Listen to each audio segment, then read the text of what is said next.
Ето.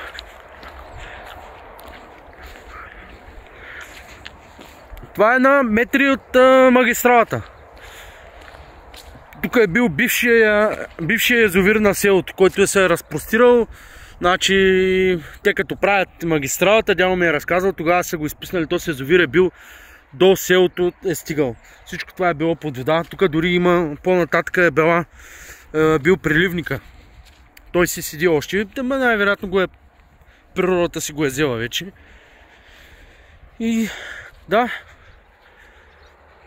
мирише отвратително, нищо че е студено.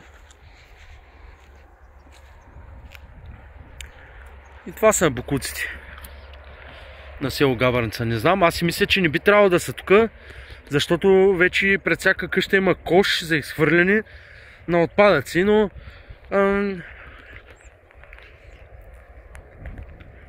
хората няма къде да си хвърлят. Те къде Печка Раховец, който ги помни. Някой, ако си познае боклука, съжалявам и за живеещи хора, които са от Габърница. Да, аз също съм от Габърница. Но това няма никакво значение дали сме комши или приятели или съседи.